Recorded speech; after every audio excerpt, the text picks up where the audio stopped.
Bom dia, queridos irmãos. A paz do Senhor esteja com cada um de vocês.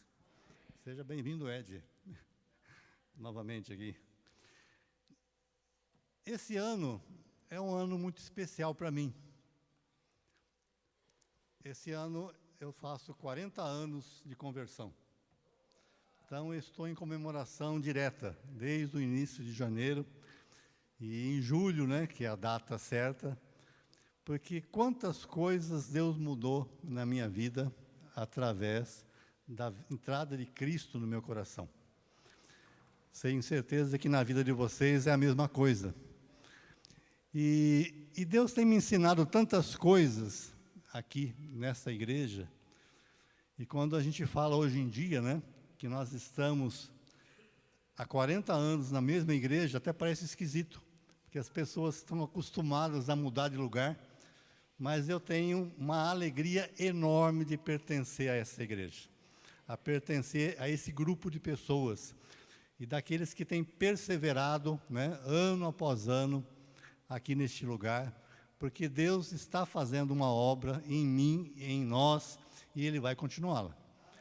E uma das coisas que eu tenho falado, por onde eu vou, é que nós temos que testemunhar aquilo que Deus nos ensina.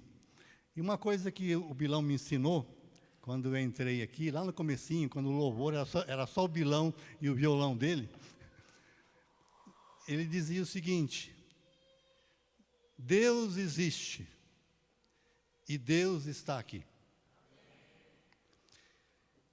E quando Deus existe e Ele está aqui, existe adoração, existe compromisso, existe comunhão, relacionamento com esse Deus. E eu queria acrescentar um pouco mais.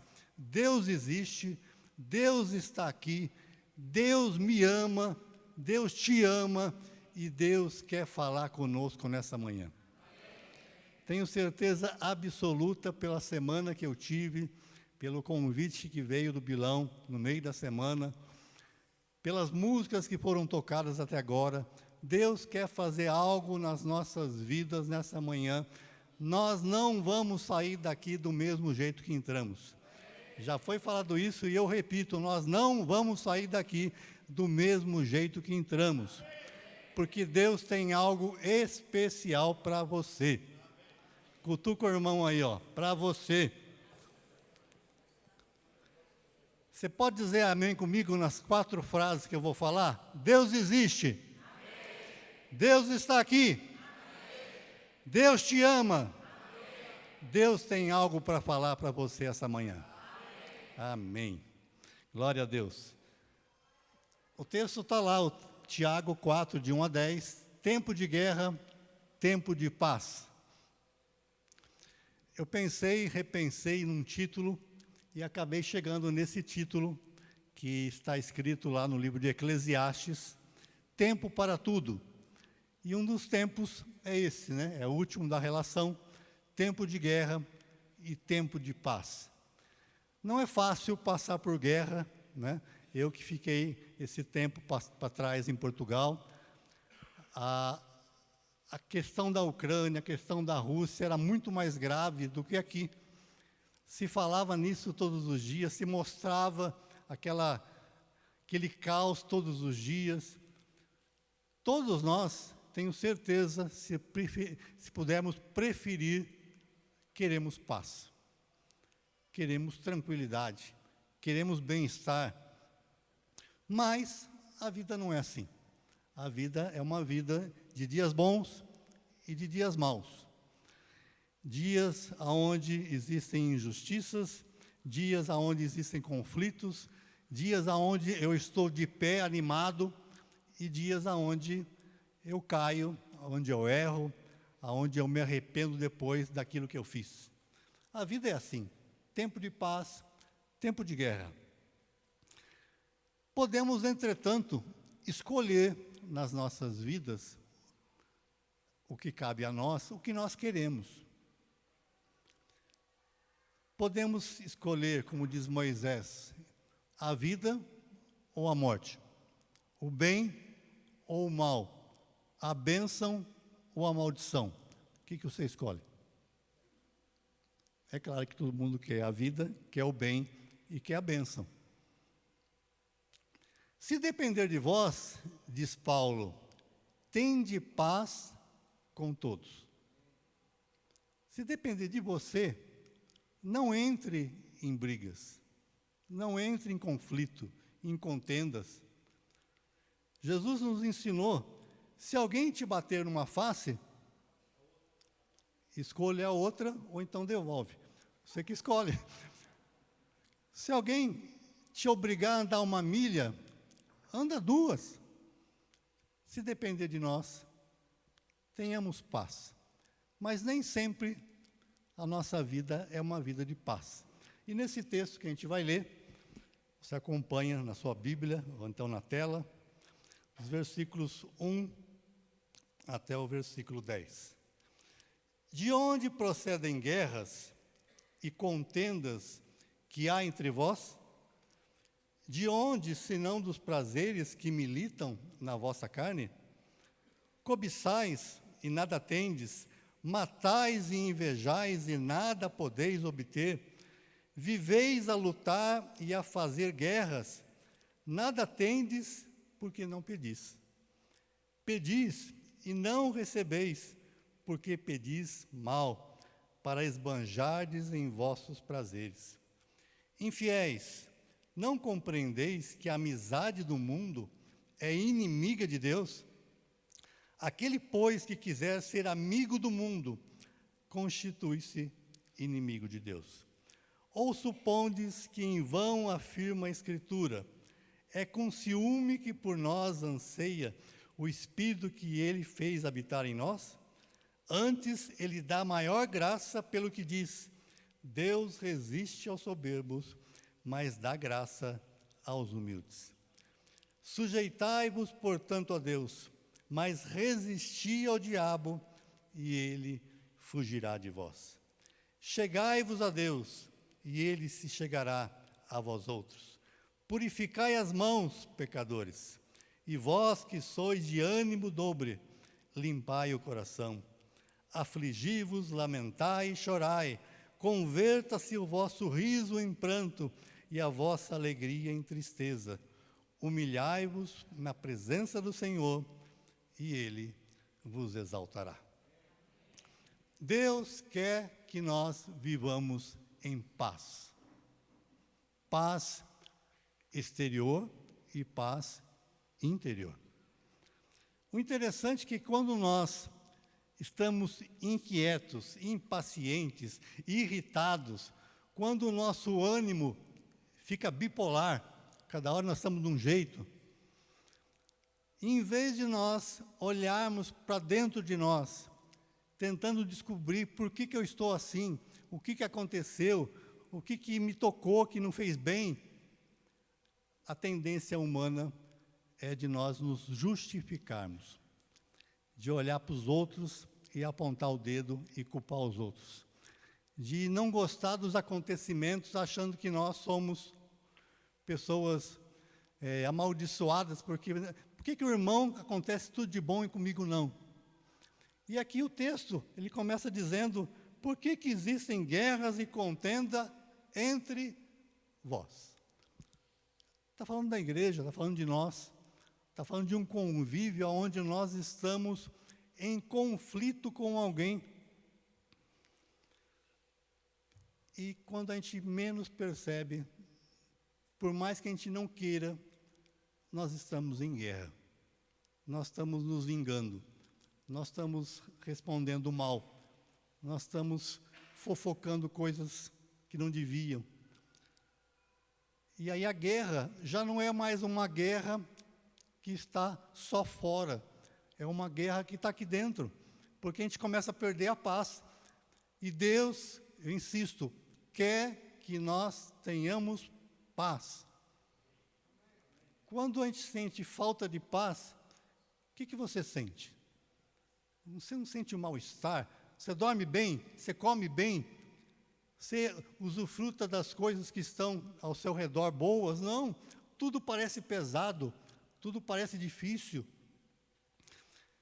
Jesus, quando morreu e depois ressuscitou no terceiro dia, aonde estavam os discípulos? Dentro de uma casa, fechados, com medo, não sabendo direito o que estava acontecendo, perdendo às vezes o rumo da vida deles. E diz o texto que Jesus aparece no meio daquela casa, sem abrir a porta, olha para eles se assustam com a sua presença, e o que ele fala? Paz seja convosco. Nós precisamos de paz. E aí Jesus, num outro texto, antes dele ser crucificado, ele diz: a minha paz eu vos dou, e não dou como o mundo dá. Não se atemorize o vosso coração, não se frustre, eu estou aqui. Você acredita nisso, meu irmão? Então você olha para quem está perto de você e diga isso para o irmão: a paz do Senhor esteja com você.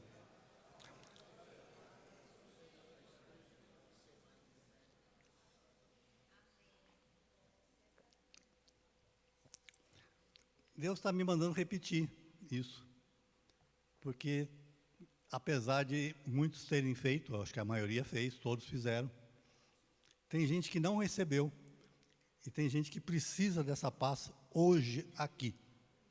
Então, de novo, fala para o irmão, com autoridade: a paz do Senhor esteja com você.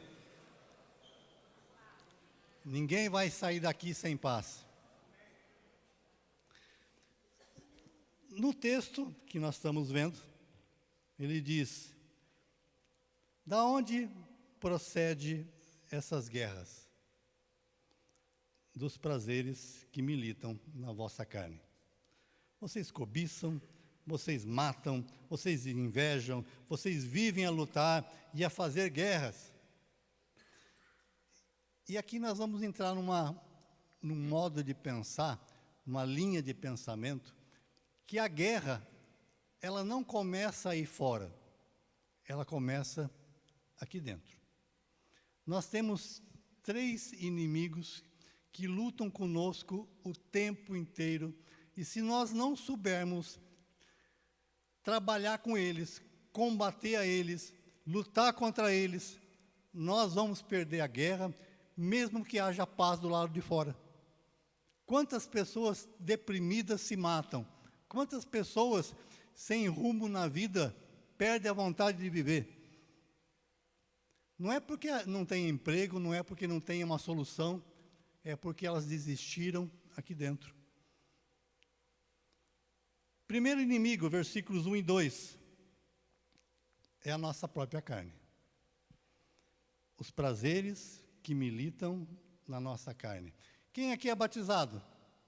Quem aqui recebeu o Espírito Santo? Ai, que maravilha. Só que a carne, bate aí, ó.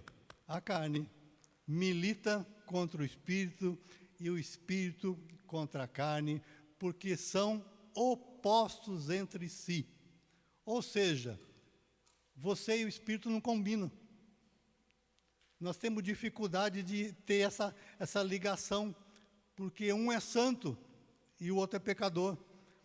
E essa briga acontece mesmo que você não queira, todos os dias, o dia todo. Os que estão na carne, os que resolvem viver segundo a carne, segundo o que a carne quer, não podem agradar a Deus.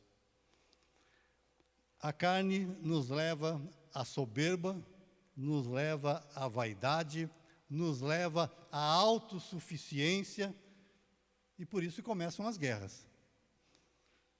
E nos leva à justiça própria, que o Bilão falou semana passada.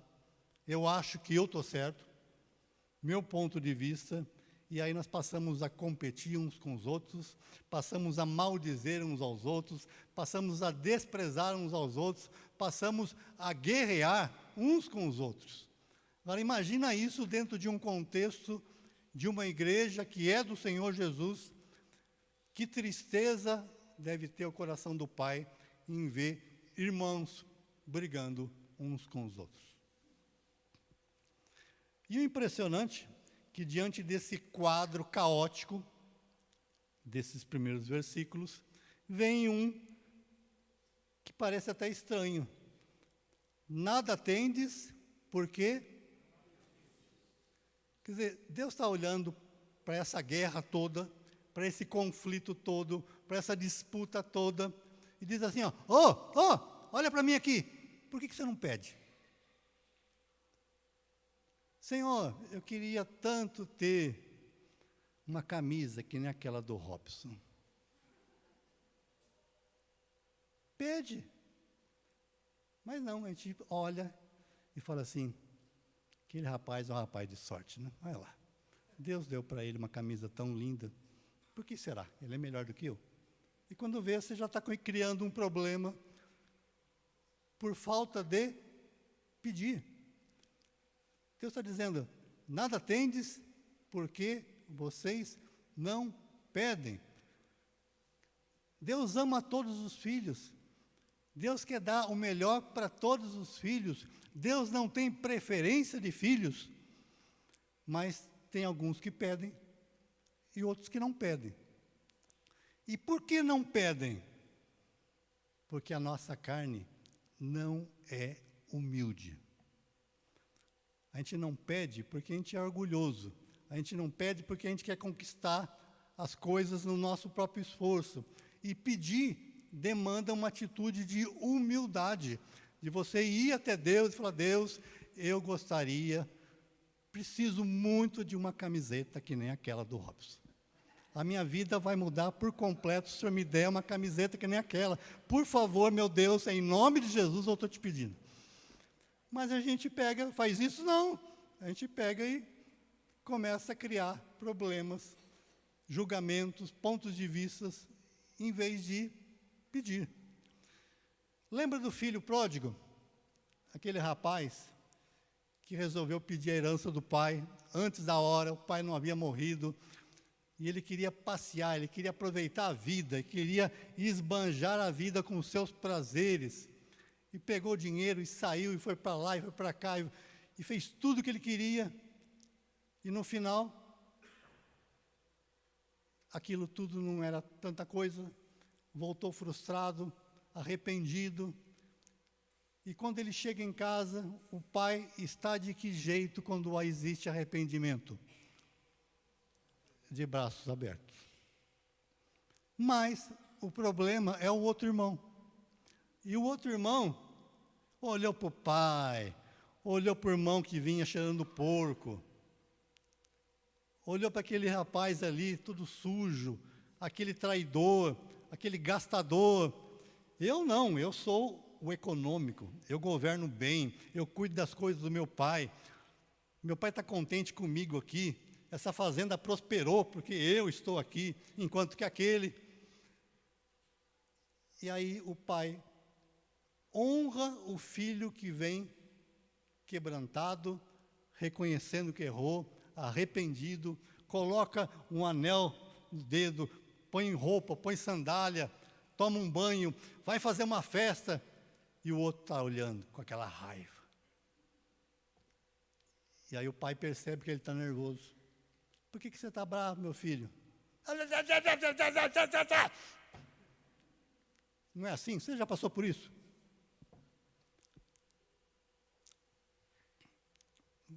Pai, o Senhor nunca me deu um cabrito para me festejar com os meus irmãos, com os meus amigos.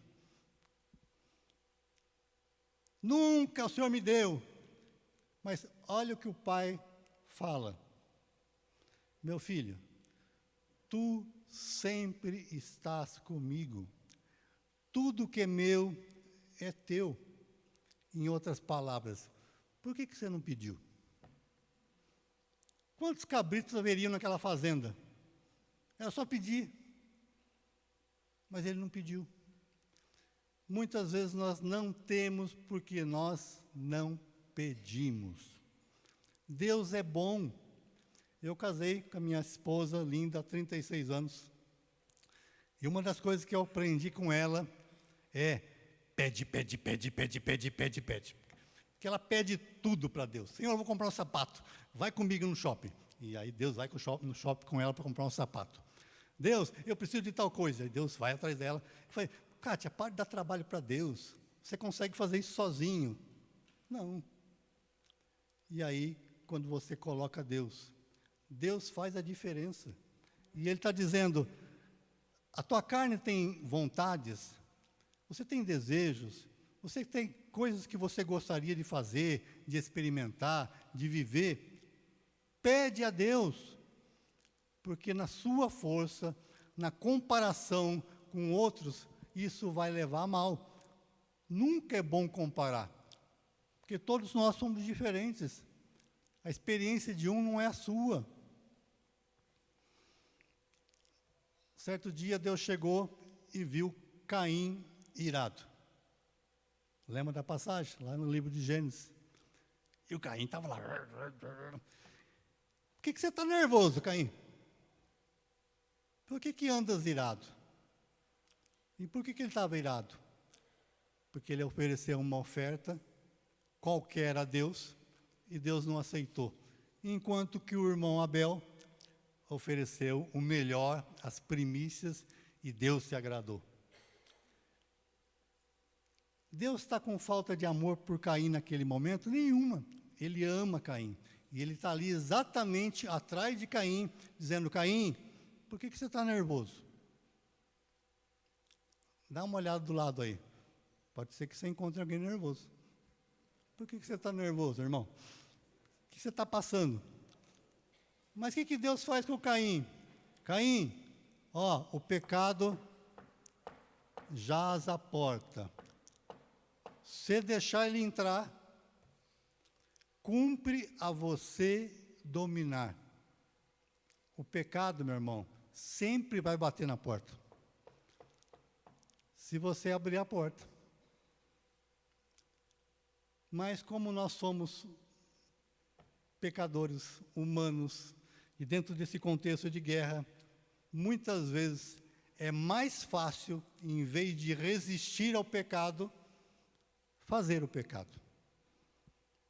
É mais fácil matar o Abel do que dizer não para si mesmo. Senhor, por que o Senhor não gostou da minha oferta?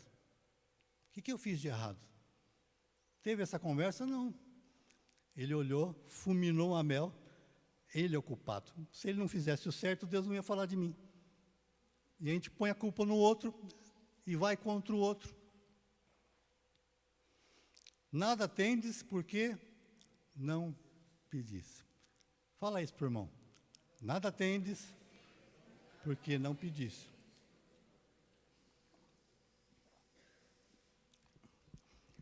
E uma coisa que eu aprendi na minha vida cristã, nesses 40 anos, é que quando você pede a Deus, você entra no teu quarto, conversa sinceramente com Deus. E aí eu vou aproveitar a camiseta do Robson. Eu casei, estava de lua de mel, e na lua de mel, você está lá naquela boa, né, tranquilo, e vamos sair para passear. E aí eu queria comprar uma camiseta. Deus está me fazendo lembrar disso, não está aqui nem no papel. E aí eu queria uma camiseta desse estilo, com aquela cor. Quando eu achava a cor, não tinha o meu número. Quando eu achava o meu número, não tinha cor. E eu sei que comecei a me irritar em plena lua de mel, por causa de uma camiseta. E a Kátia estava lá meio desesperada. Não, você vai acabar com tudo aqui. O cara está nervoso no meio do shopping por causa de uma camiseta. Foi quando que eu resolvi conversar com Deus. Deus, por que o Senhor não me dá uma camiseta? E como é que Deus responde? Deus é maravilhoso. Eu fico constrangido com a paciência e o amor que Deus tem por nós. Geraldo, senta aqui um pouco. Pensa comigo aqui. Quantas camisetas você tem? Eu acho que eu tenho umas 11. Você precisa de mais uma? Não. Então, por que você está bravo? Quantas coisas a gente não precisa, mas quer?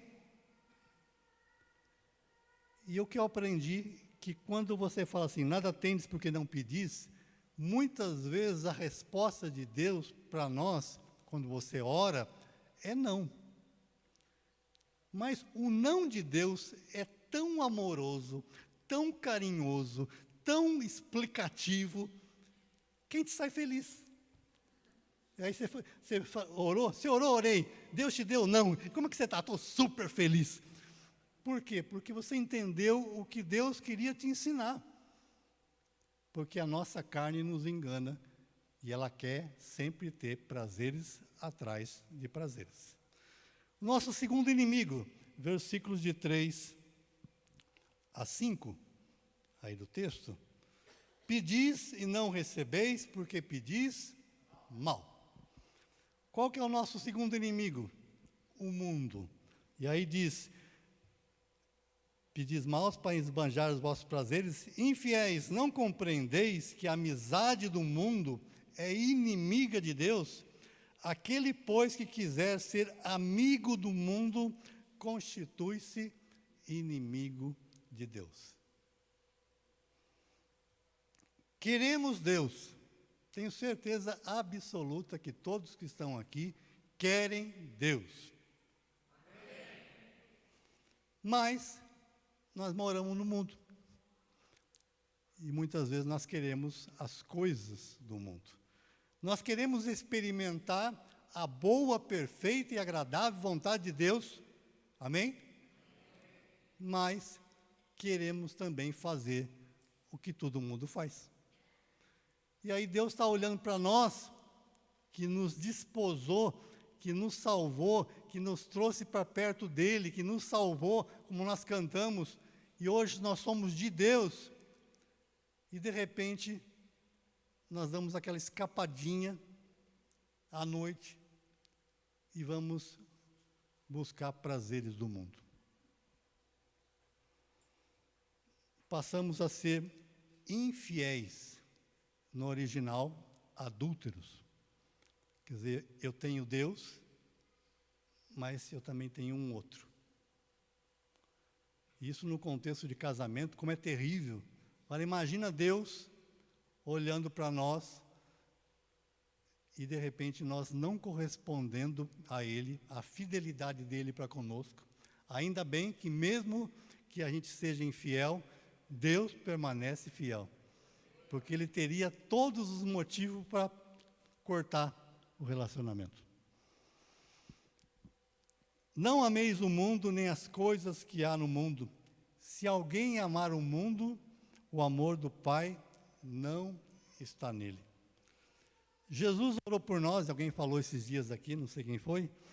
Não peço que os tire do mundo, mas que os livre do mal. Quer dizer, nós estamos no mundo e o mundo jaz no maligno. E se nós gostarmos desse mundo, dessa coisa toda que está aí fora, nós vamos ter problemas com Deus. Não se pode ser amigo de Deus e ser amigo do mundo ao mesmo tempo. Todo que é nascido de Deus, quem aqui foi batizado? Quem aqui é salvo? Todo que é nascido de Deus, vence o mundo. Fala para o irmão, todo que é nascido de Deus, vence o mundo. Em Jesus nós podemos vencer, por maior que sejam as tentações. A vida de um homem não consiste na abundância dos bens que ele possui. Tudo que está aqui vai passar. Ninguém vai levar nada do que está aqui. Mas muitas vezes nós somos apegados a tantas coisas que começam a nos aprisionar, nos prender, e a gente começa a ser infiel. E aqui tem um versículo 5, que diz assim, é com ciúme que por nós anseia o Espírito que Ele fez habitar em nós. Quer dizer, o Espírito Santo, dentro de nós, Ele entrou aqui, nós somos selados por Deus, nós somos de Deus, o nosso nome está escrito no livro da vida, você é dele. Mas aí o Espírito Santo está lá, e o Espírito Santo viu eu acordar hoje de manhã, e o Espírito Santo quer conversar comigo. E eu falo, daqui a pouco eu vou tomar primeiro café. Aí você vai tomar café. Aí o Espírito Santo fala, agora vai. Geraldo, vamos conversar? Não dá, agora eu tenho que ler o jornal. Aí o Espírito Santo fica naquela ansiedade, porque a nossa vida está em cima de tantas coisas. E a gente está assistindo a série, depois tem o jogo do Bauru Basquete essa semana, depois tem mais tal coisa, e quando vê, nós estamos com a nossa agenda preenchida, e o Espírito Santo que está dentro de nós, que gostaria de ter comunhão conosco, falar conosco em nome do Pai, ele não consegue porque nós estamos aprisionados, envolvidos, seduzidos pelas coisas do mundo. Terceiro inimigo, versículo 7. Sujeitai-vos, portanto, a Deus, mas resisti ao diabo, e ele fugirá de vós. Nós precisamos perceber, entender, que nós não podemos ter dois senhores. Quem tem dois senhores, ou você ama um e despreza o outro, ou você é devoto a um e rejeita o outro. Sujeitai-vos a Deus. Você concorda? Sujeitai-vos a Deus, mas tem uma outra parte. Cai fora, maldito! Tem que mandar o outro embora. Porque aquela vozinha que fica falando na nossa cabeça toda hora, e que fica nos levando a pensar coisas erradas, nos levando a ir contra pessoas, ela precisa ser mandada embora. Nós não podemos só estar sujeitos a Deus. Existe um inimigo, como diz lá em Pedro, sede sóbrios e vigilantes, o diabo, o vosso adversário, anda em derredor, como um leão que ruge, para tentar devorar você. Todos os dias ele está armando um esquema, um plano para nos derrubar. Quando eu me converti, antes da minha conversão, eu tinha sobre mim, não era uma possessão, mas era uma opressão muito violenta, um espírito de suicídio. Eu tentei me matar, pegando o carro e tentando jogar o carro em cima dos outros, em São Paulo. Não sei o que acontecia, mas Deus me poupava, tirava os carros da frente, e eu nunca bati em ninguém. Mas a minha vontade, eu pegava na marginal de Pinheiros, de Tietê, o carro a 120 por hora para tentar bater, para morrer. E aí eu me converti.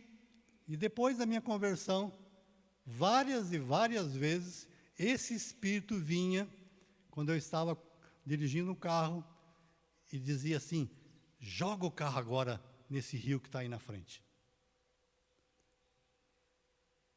E naquela hora, não adiantava só agora dizer, Deus, eu sei que o Senhor é meu Deus, o Senhor me guarda, o Senhor é o meu guia, aqui é o meu pastor, nada vai me faltar. Eu tinha que dizer, sai espírito de suicídio, porque ele queria me derrubar. Porque ele não queria que eu chegasse aqui hoje. Eu não queria que eu tivesse a experiência que eu tive. Sempre existe um inimigo que vai tentar te atrapalhar, e o nome dele é diabo. A nossa luta não é contra sangue nem carne, mas contra principados e potestades. Nós temos que entender essas três batalhas que nós temos na nossa vida. E parece estranho, porque se você vence as três batalhas, você tem paz. Porque se nós estamos em guerra, e precisamos vencer a nossa carne, o mundo e o diabo. Se dissermos que temos comunhão com Deus, que é luz, e andarmos em trevas, mentimos e não praticamos a verdade.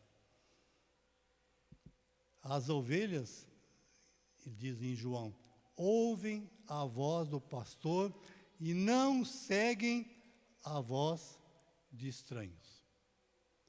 Você conhece a voz de Deus? Você ouve Deus falando no teu coração, mas aqui ele está dizendo, você tem que discernir também quando não é Deus falando. E quando não é Deus, resista. Pedro falou para Jesus, quando Jesus perguntou, o Senhor é o Filho de Deus, Filho do Altíssimo, é o Cristo, o enviado, o Messias. E aí Deus falou para ele, foi o Espírito Santo que te revelou isso. Passou alguns minutos, Jesus disse, eu vou ter que agora sofrer, ser injustiçado, vou ser crucificado, vou apanhar, vou ser açoitado, mas vou ressuscitar no terceiro dia. Aí o mesmo Pedro, Senhor, é claro que não vai acontecer nada disso com o Senhor, para de falar bobeira. Jesus olhou para o Pedro, mas existia alguém atrás do Pedro, falando aquilo. E qual que é a ordem de Jesus? Arreda Satanás. Existe uma luta para ser vencida. Josué, concluindo essa parte, conduziu o povo até a terra prometida, conquistou cidades, conquistou boa parte daquela terra de Canaã. E quando já está chegando no final da vida dele, ele olha para aquele povo e vê um povo ainda em dúvida. Um povo ainda com pontos de incredulidade. E esse povo é a nova geração. Como nós precisamos, repetir, Bilão? Repetir, sempre as mesmas coisas, porque o tempo passa e daqui a pouco a gente começa a ficar confuso. A gente não sabe mais o que é o certo, o que é o errado. O mundo hoje está todo aí em cima de nós, com um monte de leis e normas diferentes. Mas Josué reúne o povo e diz o seguinte, que é uma decisão que nós temos que tomar a cada dia. Se vos parece mal servir ao Senhor, escolha então a quem vocês querem servir. Eu e a minha casa serviremos ao Senhor. Repete aí, eu e a minha casa serviremos ao Senhor. Versículo 8, chegando aqui na conclusão. Chegai-vos a Deus, e Ele chegará a vós outros. Todo que pede, recebe, todo que busca, encontra, e todo que bate, abrir-se-lhe-á. Cheguem a Deus, e Ele chegará a vós. É uma promessa, e é uma palavra que Ele está dizendo, por que você não me busca? E sem buscar a Deus, nós não vencemos esses inimigos. Mas chegar a Deus, de que jeito? E aí vocês, nas horas que, quando vocês leram comigo no começo, são versículos estranhos, parece que está contraditório ao que é a igreja. Porque a igreja é o lugar onde você chega triste e sai animado. Você chega doente e sai curado. Você chega para baixo e sai sorrindo que nem um tonto. Você chega assim mal-humorado e depois você está abraçando. Mas quando chega nesse texto aqui, ele fala assim, purificai as mãos, pecadores, e vós que sois de ânimo dobre, limpai o coração. Nós precisamos de limpeza diária. O banho de ontem, eu acho que já está indo. Quer dizer, todos os dias nós precisamos nos limpar, nos lavar, tomar banho, lavar as mãos para comer. Isso se chama confissão. Uma das coisas que eu aprendi, e eu nunca esqueci disso, é que quando nós chegamos diante de Deus, você está diante do santo, está diante da santidade, da glória de Deus. Não existe mínima treva nenhuma, tudo é luz. Mas e eu? Eu sou um pecador. Quando se chegamos diante de Deus, nós temos que confessar quem nós somos. E Deus sabe quem nós somos. Quando você chega e fala, Deus, preciso falar com o Senhor. Ele fala, entra, senta aqui. Mas Ele está esperando o quê? A atitude da nossa parte de confissão, de limpeza de mãos do que você faz e de coração, aquilo que você tem como motivação interior. Bem-aventurados os limpos de coração, porque verão a Deus. Quem quer ver Deus? Quem quer presenciar a presença de Deus forte do teu lado, tem que limpar o coração. Quem subirá ao monte do Senhor, diz o Salmo 24, quem há de permanecer no seu santo templo, o que é limpo de mãos e puro de coração. E aí, completando esse raciocínio, naquele dia da ceia, antes da ceia, o que fez Jesus? Colocou uma bacia, se cingiu, se ajoelhou diante dos pés dos discípulos e lavou os pés. Mas qual que é a frase? Se eu não te lavar os pés, você não tem parte comigo. Ou seja, a confissão é da nossa parte em reconhecer que somos pecadores, mas a purificação vem de um Jesus que está sempre pronto para nos perdoar. Segundo ponto aí, dessa parte final, versículo 9. Afligi-vos, lamentai, chorai, converta-se o vosso riso em pranto e a vossa alegria em tristeza. Ou seja, tira a máscara da hipocrisia. Seja quem você é, Deus ama a cada um de nós e provou o seu amor por nós antes de nós nos convertermos, quando éramos totalmente pecadores.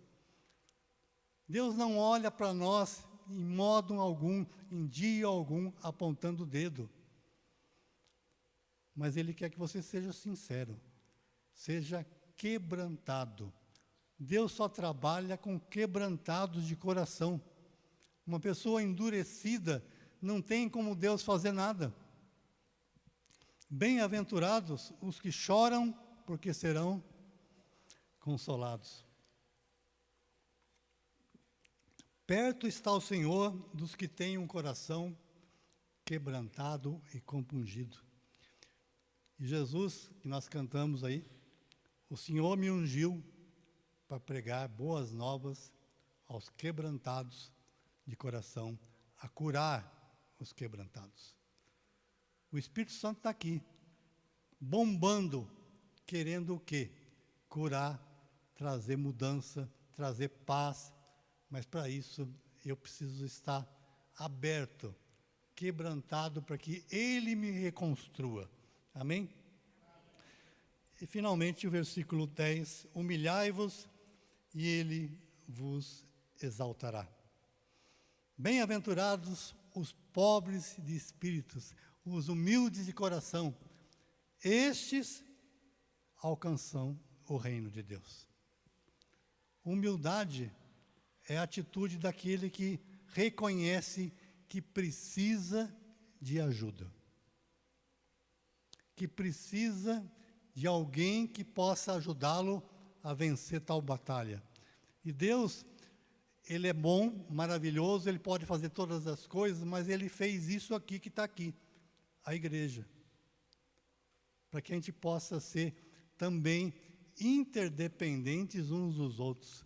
Nós precisamos uns dos outros. Eu só estou aqui hoje porque nessa caminhada eu fui ajudado por muita gente, a começar da liderança. E para você ser ajudado, você tem que falar assim, eu preciso de ajuda. Socorro! Se não houver humilhação, quem pede a esmola é o pobre. E aqui, bem-aventurado, feliz você será, se você pedir ajuda. Aos soberbos ele resiste, diz o texto aí que nós lemos, mas aos humildes Ele derrama da sua graça. Em base a tudo isso que nós estamos falando e lendo, eu cheguei a uma conclusão, que o avivamento que nós tanto queremos e que eu creio que a igreja precisa muito, não aqui, a igreja como um todo, começa desse jeito. Quando a igreja reconhecer que nós erramos, que nós somos pecadores, que nós nos tornamos soberbos em muitas situações, e nós temos que nos afligir, nós temos que nos humilhar, temos que chorar, temos que tirar aquele sorriso falso e colocar um choro, para que Deus faça, porque avivamento não é só a manifestação poderosa do Espírito Santo. São corações quebrantados, corações que reconhecem que precisam ser limpos, e Deus quer fazer essa obra aqui, agora. Você quer paz? Quer paz? Então, aprenda a combater o bom combate. Que Deus os abençoe.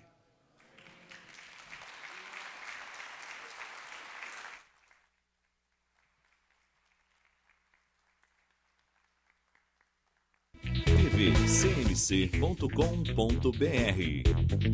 é o nosso canal para compartilhar o Evangelho do Reino de Deus e o senhorio de Jesus Cristo.